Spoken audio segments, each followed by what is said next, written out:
Kazakhstan started with the Homo erectus over 800,000 years ago. Homo sapiens appeared more recently around 40,000 years ago, and those settlers probably put these guys into an early grave. The Neolithic Revolution happened and farming was invented. Thanks, Mesopotamia. The Proto-Indo-Iranians were created from the Sintashta and the Andronovoans, two Bronze Age cultures found in Kazakhstan around 2000 BC. The Indo-Iranians are the guys who tamed the horse, possibly one of the biggest moments in human history. These guys expanded in two major waves. The first one, helped by their invention of the chariot, let them expand to the Caucasus, Central Asia, the important one, and of course Iran and India. Descendants of the Indo-Iranians called the Sumerians reached the Black Sea in the second wave and probably went further into Europe, but that's not who we're here for. Some Eastern Iranian guys called the Saka went into Kazakhstan in around 900 BC, and a specific branch of them that you've probably heard about if you've played hit 2016 grand strategy game Sid Meier's Civilization 6 settled down in modern Kazakhstan.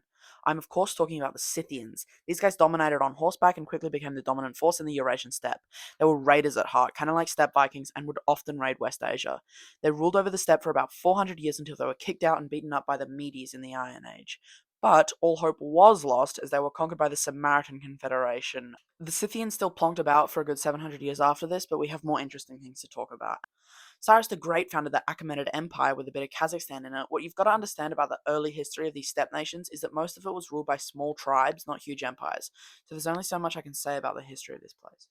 The tribal confederation of Xiongnu came and grabbed a bit of Kazakhstan before being replaced by the Kushan Empire. They grabbed the bit and held on to it for a while.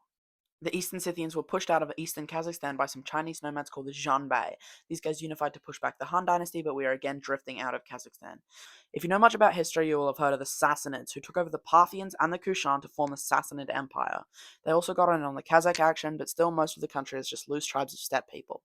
The Zhanbei fell apart and the Gok Turks were in their place. Some branches of the Xiongnu from earlier made Mongolia into the Rouran Khaganate. The Xionites, Oh, hello, I'm a Zionite. Oh, ho, ho, ho, ho, ho. which are less related to the Xiongnu than you would think, were a prominent force in the region.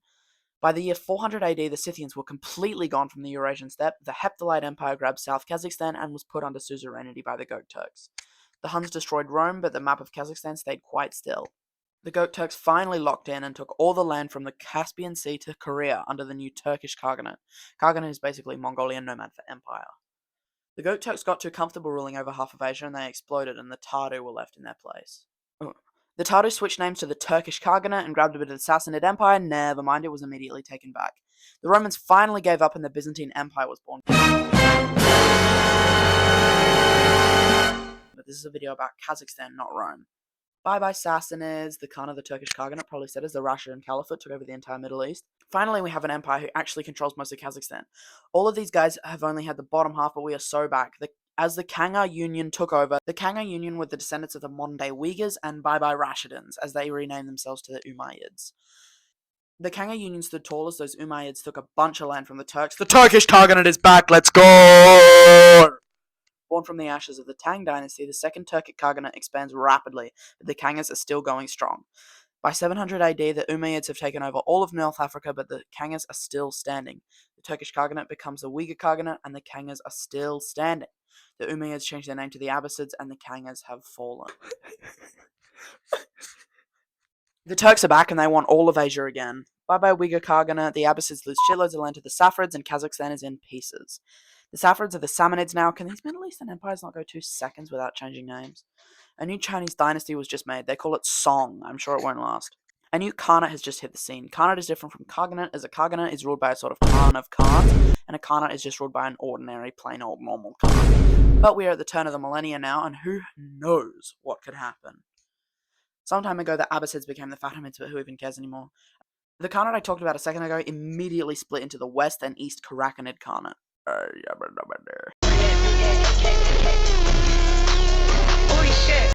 The Seljuks take over the Byzantines, but Kazakhstan is still mostly ruled over by small tribes of nomads. The Karakhanids are taken over by the Kara-Katai, who are kind of like a less cool version of the Gok Turks from earlier. The Turks become the Kipchaks, but Kazakhstan is still ununited.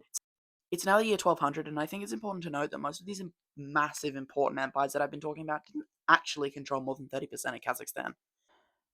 Except for the Kangas. Realistically, the lives of the Kipchaks that are living in the territory now are that of raising horses and living in yurts. There really isn't a big central government for all of these people. I mean, it's not like the biggest empire ever made is just going to come out of nowhere and take over the entirety of Asia. I mean, it's not like the biggest empire ever made is just going to come out of nowhere and take over the entirety of Asia. Yeah, the Mongols just ate up basically the entire world, including Kazakhstan. Genghis, however, did not organize succession very well, and the Mongols split up. Kazakhstan was now part of the Golden Horde, a huge khanate founded by Batu Khan. Batu Khan's dynasty fell apart after around a century, and then Ozbeg Khan came around and expanded. After a few civil wars in the time called the Great Troubles, geez, creative, it came together quickly under one Khan named Toktamish before collapsing when the Timurids came around. So it was the Timurids who controlled the south of Kazakhstan for the better part of the 14th century. The north was likely unconnected tribes of Mongols at this point. The Timurids renamed to the Safavids, and they're basically out of Kazakhstan by this point.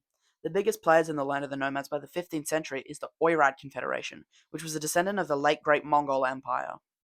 Russia is expanding rapidly, but they don't take much land off the Kazakhs. The Ming dynasty's been around for almost 300 years. I hope it doesn't collapse now. The Oirad Confederation is gone by now, leaving the Dzungars in their place. Still, Kazakhstan is Mongol controlled, even though most of the Great Steppe has been eaten by Russia. It's 1776 now. Kazakhstan is controlled by a group of unconnected nomads who call themselves the Kazakhs. Qing controls half of Asia, including a chunk out of our beloved land. The Russians take more land, the Qing are kicked out, and now Kazakhstan is entirely Russian. The old China is kicked out onto an island, and the new China is communist. A huge win for communism, I'm sure. First World War, and bam, October Revolution happens. Kazakhstan fought on the side of the red, and now the Soviets have unionized. China is falling apart as Japan starts expanding, Hitler gets elected chancellor, and World War II breaks out. Kazakhstan fights with the Allies, but isn't a part of the alliance, but sort of is, and World War II is over, and a much cooler war begins. JFK gets 360 no-scope, the Cubans have missiles, spying and proxy wars, and then the Soviets break up. Finally, after over 4,000 years of Mongols, Russians, Chinese, and Iranians, Kazakhstan is finally Kazakhstan, and by 2026, Kazakhstan is ruled by Kasim Yomat Tokayev of the Amanat Party. It's made up of 17 regions and has a population of 20 million people. Thanks for watching.